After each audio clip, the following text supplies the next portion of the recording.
From the limestone for the Great Pyramids, to the rocks of Stonehenge, to the soldiers inside the Trojan Horse, objects have been dragged from point A to point B with necessary precision and care. In fact, ever since humans started inventing larger devices and bigger tools, we've needed to devise new ways to transport these mammoth technologies. Often, the teams behind the creation of this equipment get all the credit, but the Hub is going to give some recognition to the men and women who safely moved the 10 trickiest transport operations in history. Like a wide load sign on the back of a tractor trailer, the subscribe button is a warning for the massive amount of content the Hub is transporting to you. Click on it and follow us for more crazy facts and wild stories. MAMMOET'S heaviest offshore haul. MAMMOET is a Dutch company specializing in the movement and transportation of incredibly heavy objects. Based on their track record, we're sure they could carry an entire parade on top of their flatbeds. Translating to mammoth in Dutch, MAMMOET towed the heaviest offshore module to ever be dragged on land. At 279 feet long, 100 feet high, and 700,000 pounds, this job garnered them a spot in the Guinness Book of World Records.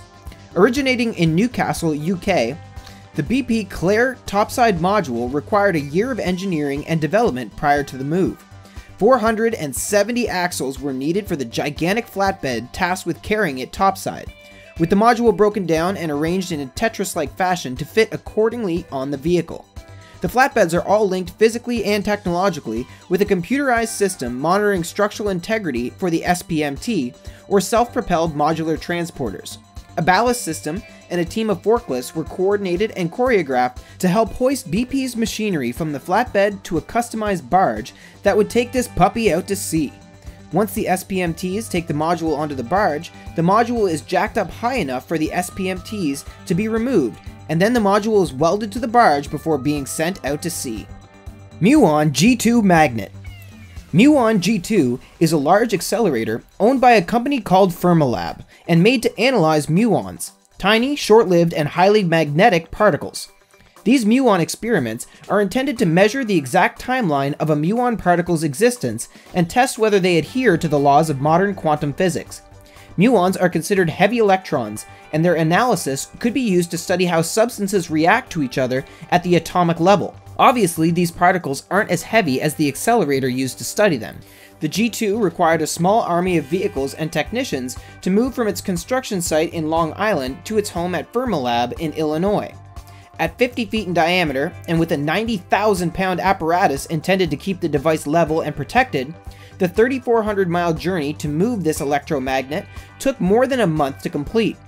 After a 2-day drive through Long Island, New York, the accelerator was moved by crane to a barge, which sailed south along the East Coast, around Florida, and up the Mississippi River until it was transferred to another truck and driven for 3 straight days to Fermilab, finally finishing out its big move. Large Binocular Telescope. For a viewing device that peeks out into deep space, the world's largest mirror telescope needed to take a very earthbound road trip before ending up on the mountaintop where it is today. Now glimmering on top of Emerald Peak in Arizona, the telescope's 30-foot-long mirror required nearly a half a year of planning and a week of travel to get to the top of the 10,480-foot peak. On October 23, 2003, the voyage of the 35,000-pound mirror began, starting at the mirror's lab and reaching the base of the summit after traveling 122 miles at 45 miles per hour. The following 6 days were spent prepping for the trip up the mountain. On 24 axles, the flatbed traveled upward, winding from ridge to ridge at a single mile per hour, with the mirror suspended upright over the carefully inspected and smoothed out road. The task was repeated soon afterward for the second mirror, which was needed to make this telescope function like a set of binoculars, hence the name Large Binocular Telescope. Its worthwhile journey to the top of Emerald Peak allows us to get a closer look at the stars. HARRIET gas turbine. In northeast France in 2015, crowds lined the streets to watch a passing parade with only one float. A truck towing along behind it the HARRIET gas turbine. Now you might be thinking, what's all the hubbub behind a single turbine? Well, this is the world's largest, and like the other objects on our list, it required a lot of force and perspiration. Dragging equipment the size of a football field for over 300 miles isn't easy. and this Harriet isn't a petite maiden. Called Harriet because of the HA at the beginning of the name, the device's official name is the 9HA and is made from heavy parts originally made for jet engines. The efficiency of this turbine is nearly unmatched, which is why the precious cargo was treated to a long, slow drive through the country at, on average, 10 miles per hour. The device was held suspended by a long metal cradle, which was connected by hinges to two flatbeds on either end. This allowed the lengthy trailer to take its slow turns with ease. To ensure a successful commute, engineers needed to examine every turn along the route between Belfort and its final location in Strasbourg, capping off 3 years of in-depth planning. Eni Norge Oil Rig. The Eni Norge Oil Rig in Norway contains the biggest floating oil drill in the world. Moving this monster looked like a job for Superman. In reality, there's no way this giant drilling platform would be lifted up, and away. It needed the help of the Dockwise Vanguard. This historically named Dutch ship was made for heavy jobs like this one due to its size, strength, and submersible capabilities. With the power to carry 220 million pounds, the Vanguard made easy work of moving the 351-foot diameter oil rig, which has the ability to fill 100,000 barrels daily. The oil rig is no doubt made heavier by its construction. As this particular oil rig is headquartered in Norway, it's built to withstand the rough winters and icy seas of northern Europe.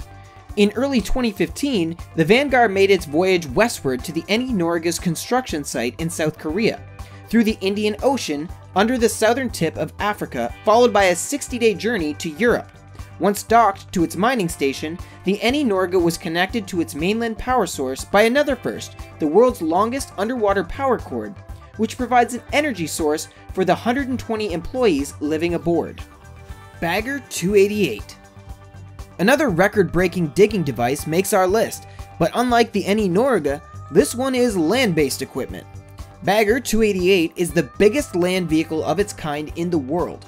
Like a giant transforming dump truck, this is the life-size Lego playset of your dreams. At 27 million pounds, it's a behemoth that can dig mines, level ridges, and even move mountains. Built by Rheinbraun, a German company, it was intended to prepare land for coal mining, but it can also dig up the coal itself. Using its extractor wheel, its highest rate of productivity removes a whopping 480 million pounds of coal daily. During a period of 21 days, the Bagger 288 was transported from its original Hambach mine to the Garsweiler mine 14 miles away. But its entire 721-foot long and 321-foot high body basically moved itself. Although a team of over 70 workers supervised the move, the Bagger 288 moved across Autobahn past railroad tracks and through a specially covered river by using its 3 rows of 12-foot wide tank treads. Although the cost of transportation was a healthy charge of 15 million marks, it was still cheaper than disassembling and reassembling the whole thing.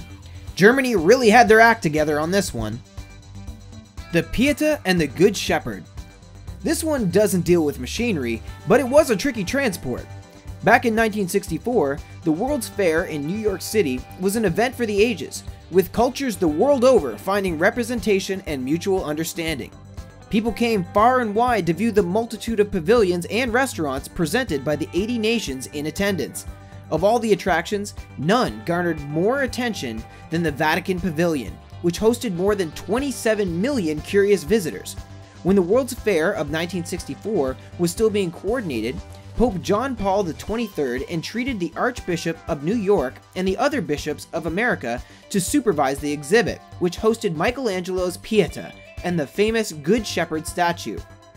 The Pieta, in particular, was given great care thanks to its standing as one of the most famous sculptures in history. Secured in a 2.5-ton steel case, it was protected from any dangerous element it could possibly come across. In the event its transporting ship sank during the voyage across the Atlantic, the container could float free and be found by its light and radio-sensitive homing beacon. The Vatican must have been pretty comfortable with the safety precautions, because it only insured the priceless artifact for $6 million. Cape York Meteorite.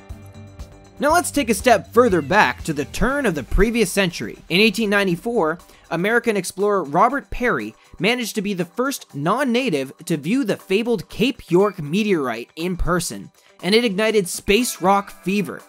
Practically as old as our sun, the meteorites landed in northwestern Greenland 10,000 years ago.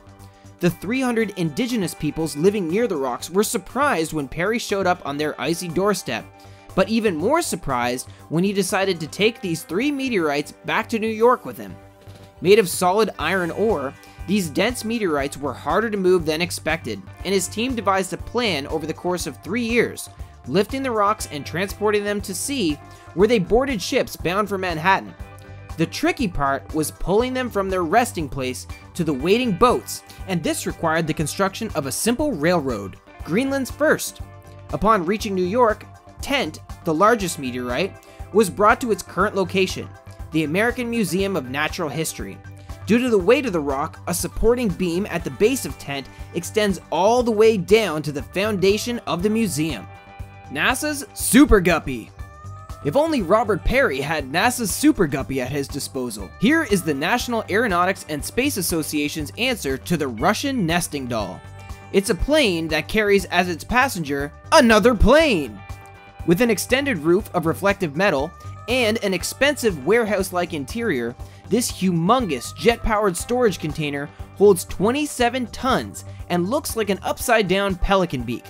And if you haven't heard of the Super Guppy before, you must be behind the times, because currently there are only 5 in existence, and they've been an integral part of the United States space program since the 60s.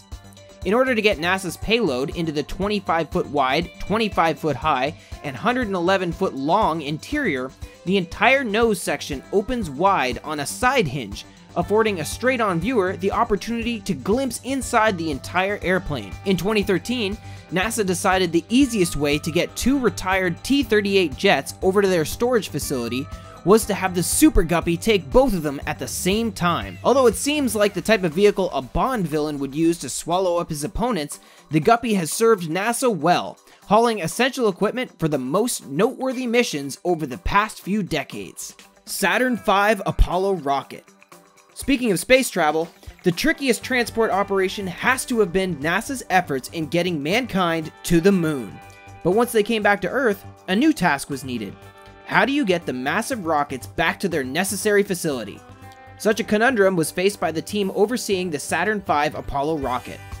Although it never saw any liftoff, the 138-foot-long rocket was built for the last lunar mission, Apollo 19, in 1973. From 1978 to early 2016, it was kept as a welcoming post outside of the factory that put it together. But in June of that year, it was moved to Interstate 10 on the border between Mississippi and Louisiana.